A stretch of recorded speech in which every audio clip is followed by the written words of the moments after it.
Saya kemarin bicara dengan salah seorang pejabat di kepolisian. Saya punya ide begini. Saya bilang, Pak, waktu Bapak nangkap orang itu punya istri dan punya anak-anak untuk sekolah. Maka yang stres itu ada 3. 1, yang ditangkap, 2 istrinya, ketiga anak-anaknya. Kalau itu yang ditangkap itu kasus kejahatan, kemudian atau kriminal, itu orang kaya mungkin gak ada problem, dia bisa ada pengacara pendamping. Mungkin gak ada problem, anak-anaknya tetap sekolah, paling hanya malu karena dibully di sekolah. Istrinya masih bisa makan, masih bisa ke salon. Pertanyaannya adalah, ketika yang ditangkap itu masyarakat miskin dan dia mencuri atau melakukan kejahatan untuk menutupi kemiskinannya, maka itu bencana sosial.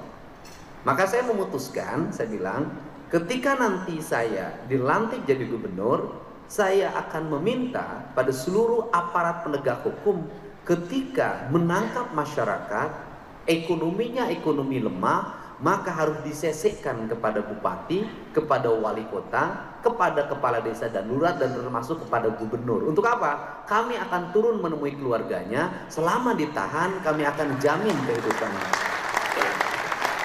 Ini problem. Sehingga saya katakan, bisa jadi suaminya ditangkap, istrinya jadi PSK.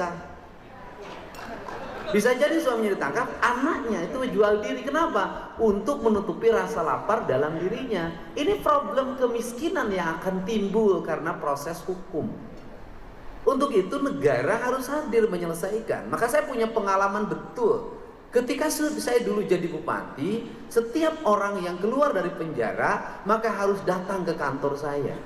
Kenapa? Karena dia ketika pulang, 1, istrinya bisa jadi sudah kawin lagi. Yang kedua, bisa jadi keluarganya tidak menerima. Yang ketiga, kalau di LP dia dikasih makan, di rumah belum tentu dia mendapatkan makan. Maka negara harus memberikan rasa terang ketika dia keluar dari penjara. Ini problemnya. Sehingga saya pikir Pak Wamenko ini bisa mendorong gagasan baru. Kita bukan hanya sibuk di beras, kita bukan hanya sibuk di bantuan subsidi BBM, tetapi di sebuah negara seperti Indonesia, kita harus sibuk dengan apa? Dengan problem sosial. Tadi pagi, ibunya dari salah satu terpidana seumur hidup, Sudirman, meninggal dunia.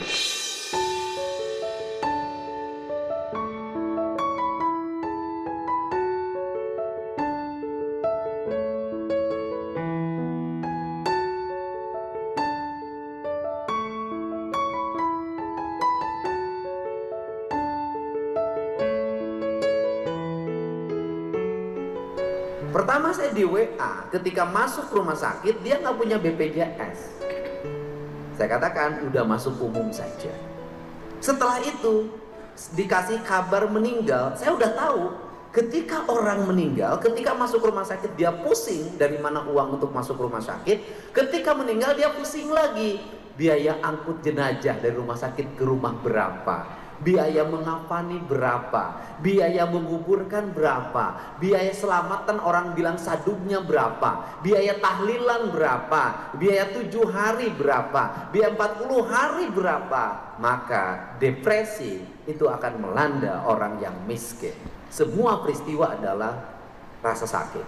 Untuk itu saya termasuk orang yang concern terhadap ini. Akan 2 hal yang akan dilakukan ke depan.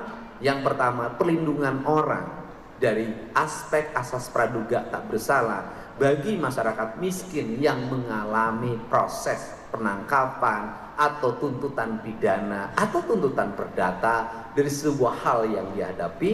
Yang kedua adalah memberikan perlindungan hukum bagi seluruh warga agar dia tenang. Kasus Cianjur itu juga sama.